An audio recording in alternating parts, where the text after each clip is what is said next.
So here we have it. Vice President Kamala Harris talks about sexism, President Biden's age, and her plans on immigration, abortion, and transgender health care during an interview with NBC News' Hallie Jackson. So you know this is going to be a bunch of TDS and BS all over the place. So that's that. And yes, this is your new way forward. Are you guys ready for a new way forward? I definitely don't want Kamala's new way forward at all. I mean, her new way forward, a female woman president, granting you guys the ability to delete as many babies as you want, send us off to war, and rise up groceries for the everyday American. This is the beautiful new way forward that Ku Klux Kamala Harris promises. And I am not here for it. So there's that. Shout out to the King Squad, the King Squad family, the King Squad Elites. You guys are the bomb.com. You guys are awesome. And I appreciate each and every single one of you guys. Don't let anybody tell you any different. Okay, you guys are awesome. And you woke up this morning. You guys are breathing and all that beautiful stuff. Drinking water, eating broccoli. If you can't eat broccoli, well, I did not tell you to eat broccoli. And taking walks and getting some sunshine, all that great stuff. And let's get into the video. Be sure to like, comment, subscribe. Share these videos. Let's go. Thank you, Madam Vice President, for your time. I'm glad to be with you. Thank you. We were just talking about the campaign trail yesterday. Yes. And these key Rust Belt battlegrounds, as they call them, talking with undecided voters. Yes. You are reaching out that olive branch to these voters. You want to bring them on board. For them, for so many voters, we know that a huge issue for them is the economy. Right. It's the cost of living. I've been on the campaign trail. I hear that in the field again and again. You look at some of the numbers on this, and our new NBC News poll shows that more voters think that the Biden administration policies have hurt them rather than helped them. And I wonder, are the last 4 years an obstacle to you in this race? Here's how I look at it. First of all, let me be very clear. Mine will not be a continuation of the Biden administration. I bring my own experiences, my own ideas to it. That is a bunch of BS. Like I'm going to do my absolute best for you guys to not stop this place and chop it up like some hibachi. But yeah. What did she just say? Didn't she get on The View or some show and she literally said that she's not going to do, can you do anything different? Would you do anything different than Biden? She's like, no. So for her to say this is complete cap. Here's how I look at it. First of all, let me be very clear. Mine will not be a continuation of the Biden administration. I bring my own experiences, my own ideas to it. Kamala Chameleon. And it has informed a number of my areas of focus, most of which are, on, to your point, lowering costs. I have been traveling the country. I am very clear. Cost of groceries still too high. The voters know it. I know it. So part of my plan includes what we need to do to bring down the price of groceries, including the work I will do dealing with price gouging, something I dealt with when I was Attorney General, something I will deal with going forward. Cost of housing. You know, I'm speaking with people of every background in every area of the country, of every age. And, you know, the idea of the American dream was something that previous generations could count on, not as much anymore. Bringing down the cost of housing by doing what I have done in my career that perhaps is a different approach, which is really actively working with the private sector, for example, home builders, to create incentives for them to build millions of new homes in housing units so we can bring down the cost, including what I will do to give people a $25,000 down payment assistance if they are a first-time home buyer. So these are examples. The example is what I'm going to do to expand the child tax credit because, listen, young parents in particular, they need help. They have a natural desire to parent their children well, but not always the resources. $6,000 extra dollars during the first year of their child's life can help them buy a crib or a car seat or clothes, the things that are so crucial to that phase of their child's development. I just want to interject really quickly and say this. You know, she mentioned the American dream. I just had to pull this up for you guys. I'm not sure if anybody has seen this, but I did a quick Google search because I've seen this before somewhere, so I had to look it up for you guys. But according to a recent study, the American dream costs about $4.4 million on average.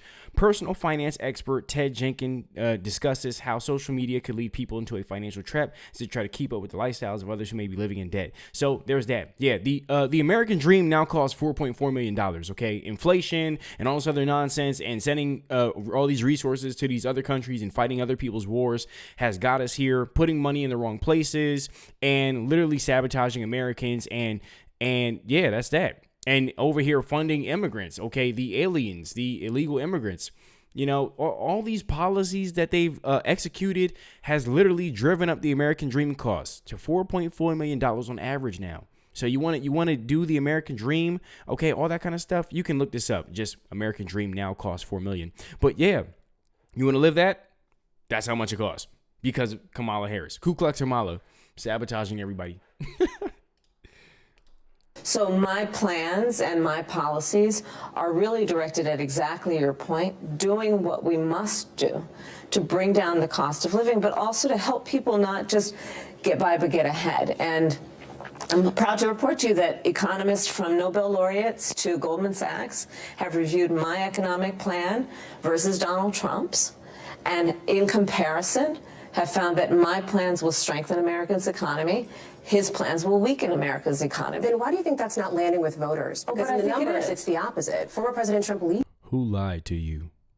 you on this issue. Well, when I'm out, this is why I'm going out to Wisconsin, Pennsylvania, and Michigan, excuse me. Just got in late this morning, actually.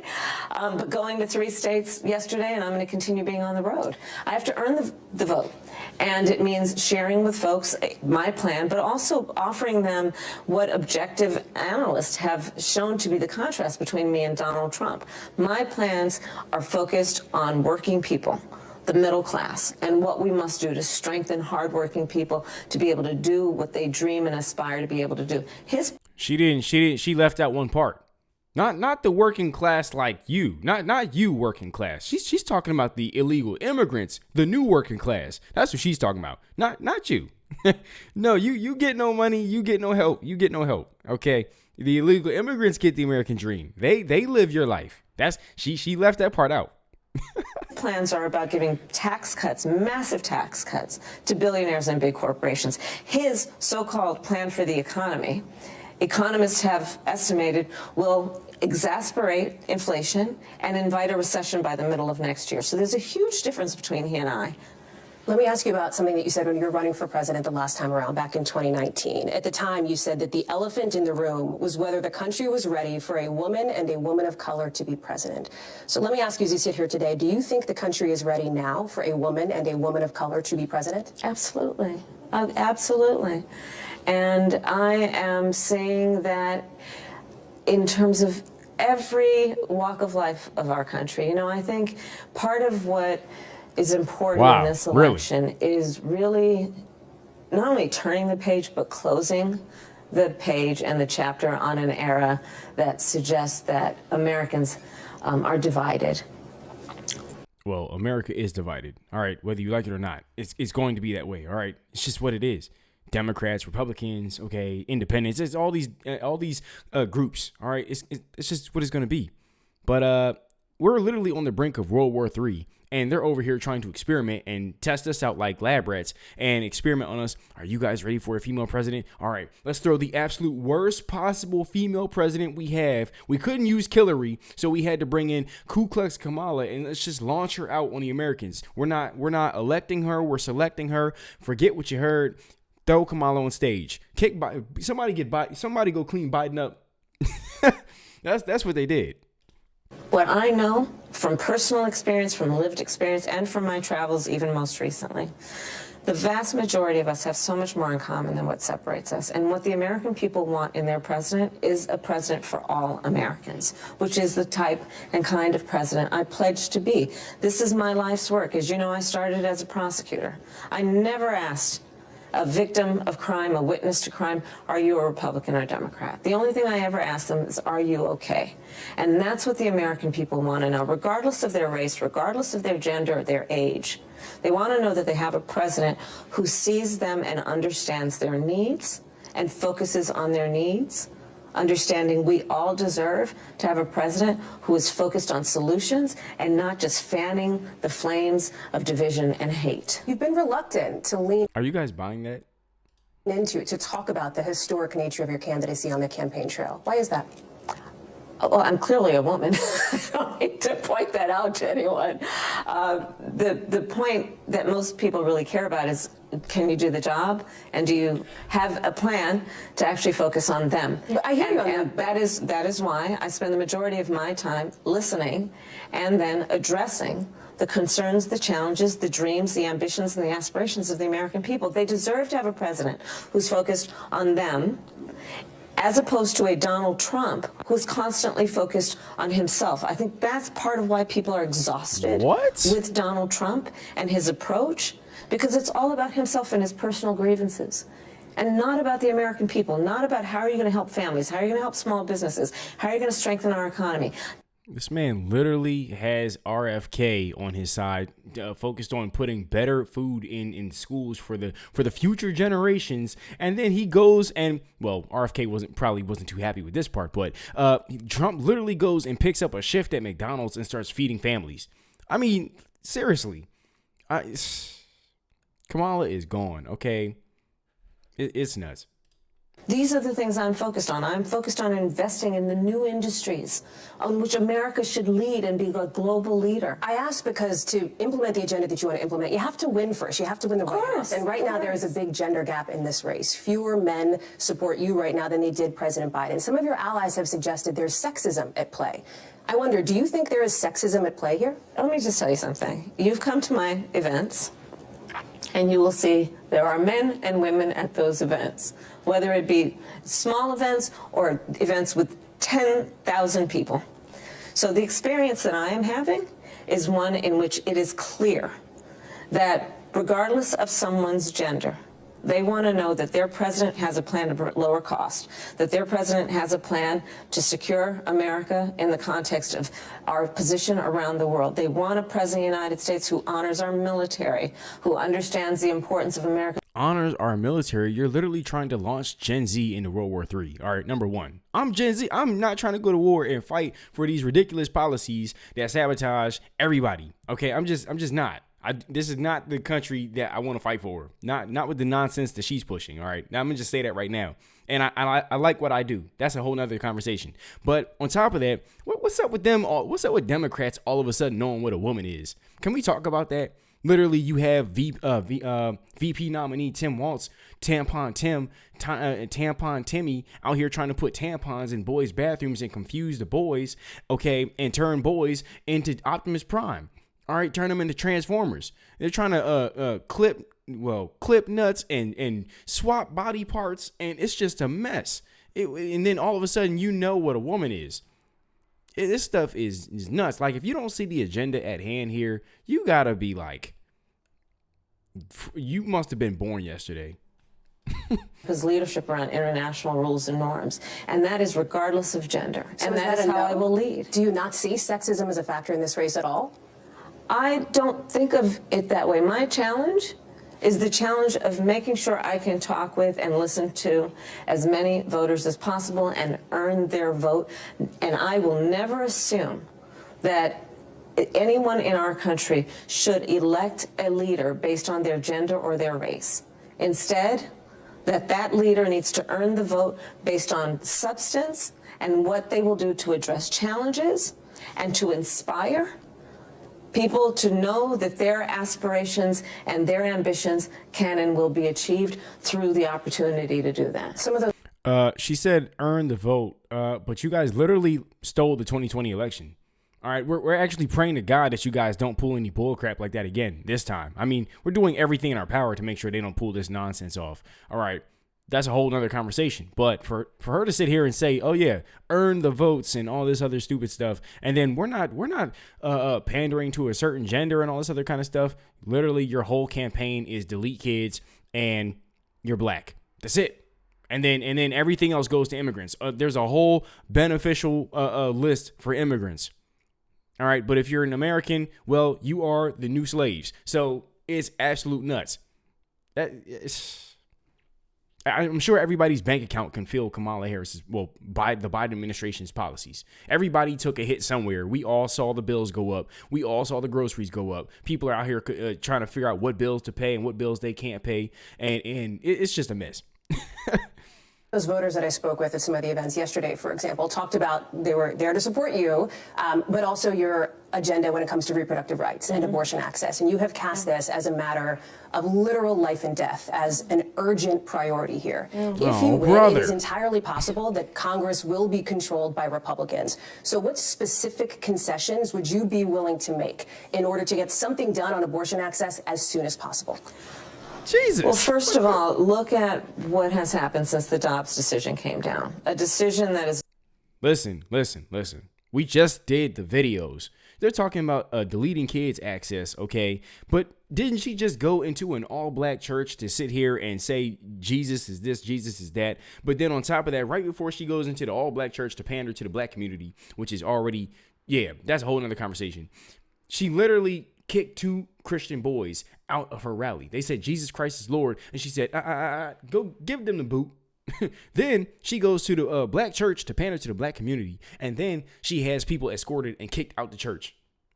And then on top of that, can we address how she handled these hurricanes that just took place, giving them $750 in a loan, which is nuts. Meanwhile, Trump is boots on the ground, all right, and then giving a 5-minute speech at FEMA, and then the Maui victims. If people were creatures of habit. This is how I think, right?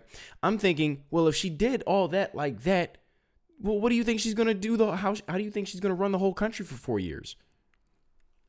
Is a direct result of the fact that Donald Trump hand-selected 3 members of the United States Supreme Court with the intention they would undo the protections of Roe.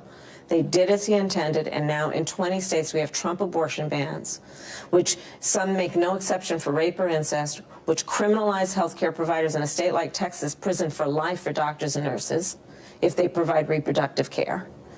And where we have seen this issue on the ballot, to your point about elections, from red states to blue states, when freedom is on the ballot, the American people vote for freedom, regardless of the party they are registered to vote with. We have seen that. And I know that there are members of the United States Congress who are well aware that their constituents are in favor of the very fundamental principle that a woman should be able to make decisions about her own body and not have her government tell her what to do. So is a question of pragmatism. The government already tells them what to do. Okay, that's what the government tells you how to live your life and can dictates how you live your life. This is what happens when you vote blue, no matter who. The government controls you. That's what happens. You become a bigger slave, a bigger debt slave. Okay, a bigger slave in all types of ways, a bigger work slave. It's just downhill from there. That's what happens when you usher in Ku Klux Kamala. Stuff is nuts. And then what concessions would be on the table? Religious exemptions, for example, is that something that you would consider? I don't think we should be making concessions when we're talking about a fundamental freedom to make decisions about your own body. To Republicans like, for example, Susan Collins, Lisa Murkowski, who would back something like this on a Democratic agenda if, in fact, Republicans control Congress, would you offer them an olive branch, or is that off the table? Is that not an option for you? I'm not going to engage in hypotheticals, because we can go on with a variety of scenarios. Let's just start with a fundamental fact. A basic freedom has been taken from the women of America. If you put Kamala Harris's brain in a bird, the bird would fly backwards. I'm going to just say it. Freedom to make decisions about their own body. And that cannot be negotiable, which is that we need to put back in the protections of Roe v. Wade. And that is it. But what if you can't do that? What if you can't get that passed and you want to save lives in Florida and in Texas and in Georgia? What do you do? I'm not going to go down that rabbit hole with you right now. Because it's a question that's I see you're not going to go down this time. Out there, because it's not a guarantee that Democrats will win control of Congress. Well, I'm doing everything I can to make sure that we do. On this issue, I think that what is clear to me is whether someone is... I was just with one of the leaders, and I think opinion leaders in the Republican Party, Liz Cheney, she is, as she has stated publicly and has expressed her pride on feelings. Stage yesterday. She is pro-life. But she also understands the pain and the tragedy that has happened since Donald Trump allowed Roe v. Wade to be overturned. So that's my point about what is non-negotiable. It has to be that we agree that it is so fundamental that we allow women the ability with their doctor, if they choose talking with their faith leader, to be able to make these decisions and not have the government tell her what to do.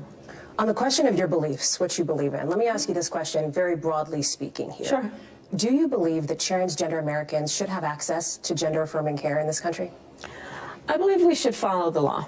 I mean, I think you're probably pointing to the fact that Donald Trump's campaign has spent tens of millions of dollars. They're trying to define you on this. Yes, I'm asking you to define yourself, though. Just broadly speaking, what is your value? Do you believe they should have that access? I believe that people, as the law states, even on this issue about federal law, that is a decision that doctors will make in terms of what is medically necessary. I'm not going to put myself in the position of a doctor, but let's also understand that Donald Trump is running tens of millions of dollars in ads to talk about two cases, to distract from the fact that his policy and plan is also to take away the Affordable Care Act, which provides health care for tens of millions of people in our country. That his plan is to undo the $35 a month cap on insulin that impacts millions of seniors in our country. That his plan is to do away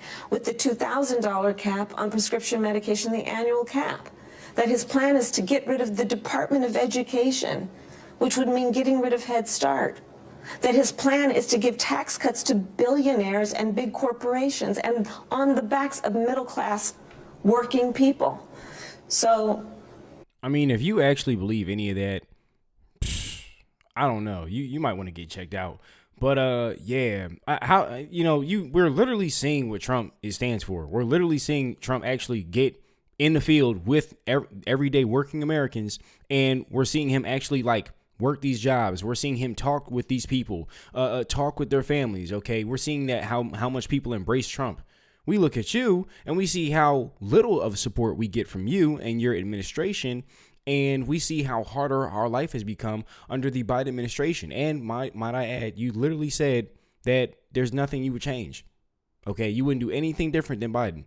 So, yeah, I just want to reiterate that.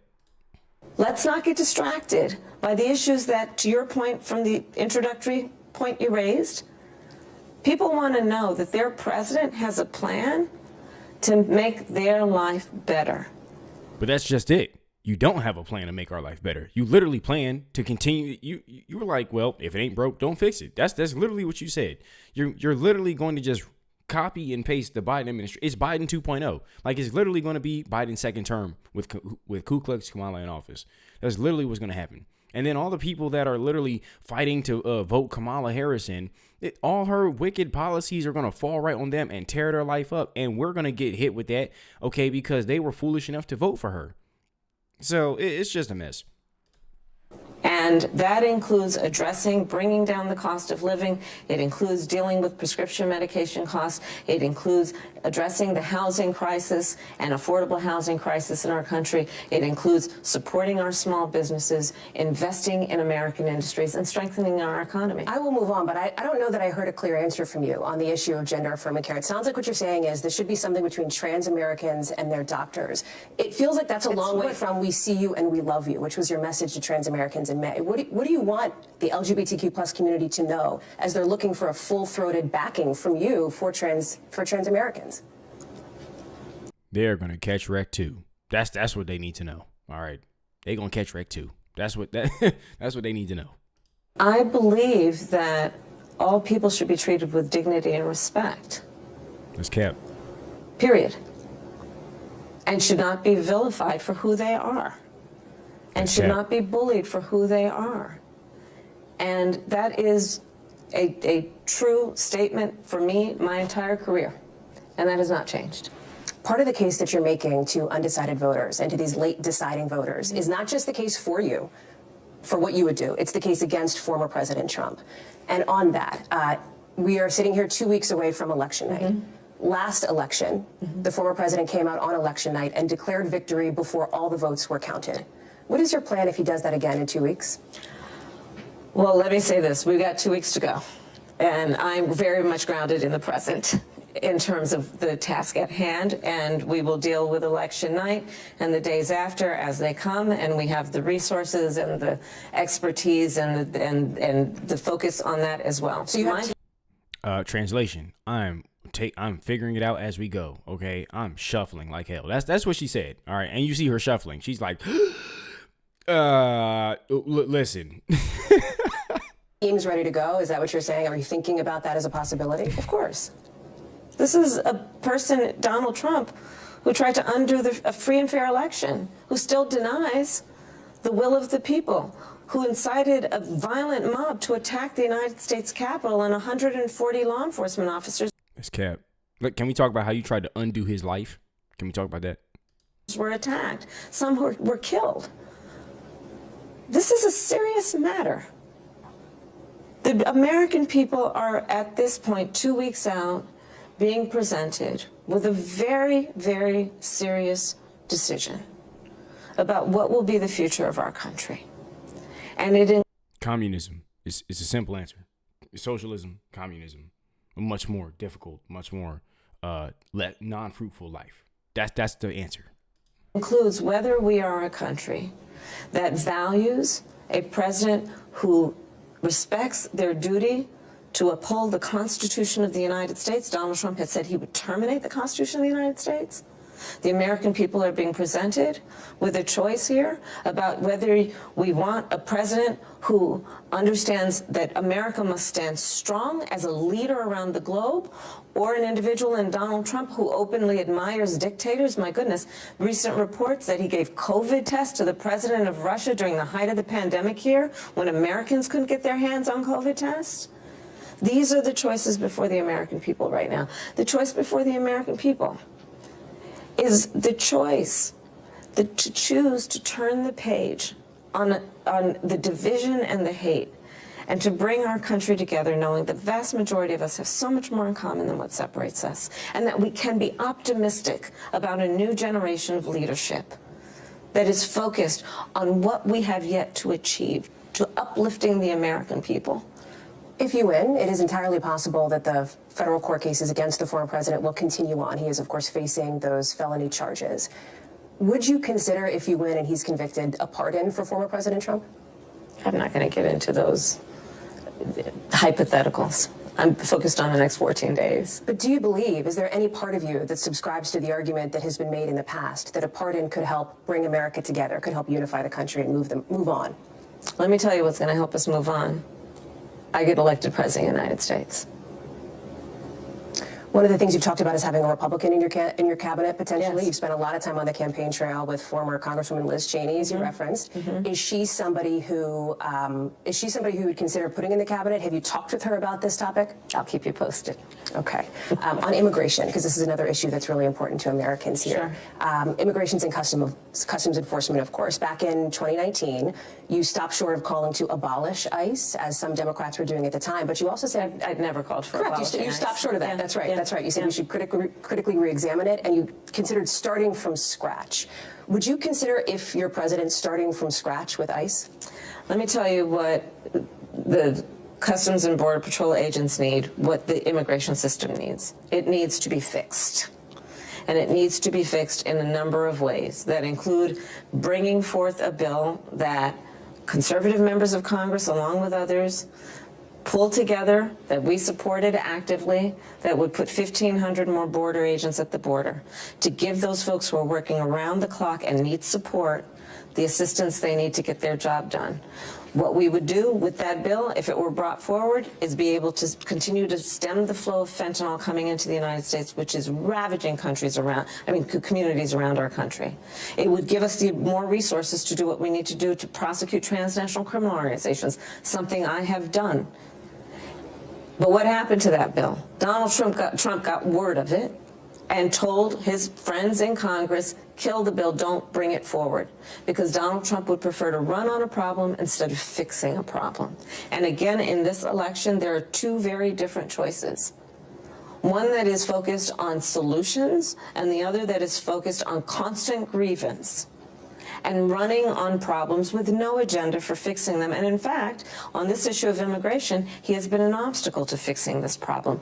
My proposal includes strengthening what we must do to ensure that we have an orderly and humane immigration system, and that we fix what has been broken for a long time. It has transcended administrations, and it needs to be fixed. You have made it clear that you believe this is a binary choice between you and Donald Trump. Those are the candidates on the ballot. There's only of course. two choices. Yes. And I know that Joe Biden is not on the ballot. I understand that. But the reason that you are at the top of the ticket is because he dropped out of this race. And so I want to ask you, and it was largely because of that debate performance back in June. You defended him in the days before and in the days after as you were campaigning for another 4 years for President Biden.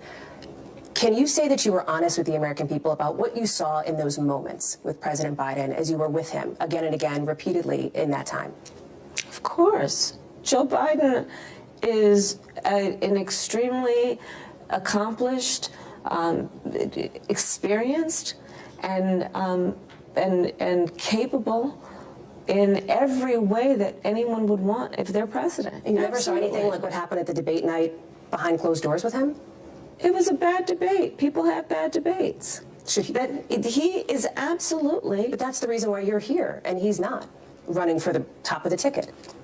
Well, you'd have to ask him if that's the only reason why. What do you think? I am running. Do you think? For president of the United States. Joe Biden is not. And my presidency will be about bringing a new generation of leadership to America that is focused on the work that we need to do to invest in the ambitions and aspirations of the American people. It's a judgment question. That's why I ask. Can the American people trust you in these moments, even when it's maybe uncomfortable for Americans to level with Americans in that way? So that's why I ask. And it sounds like what you're saying is you feel like you never saw anything like that from President Biden. I have worked with Joe Biden, hours and hours and hours over these 4 years, whether it be in the Situation Room or the Oval Office. Joe Biden is the one who was able to bring NATO together during a crisis where, for the first time in 70 years, Europe saw and has seen war.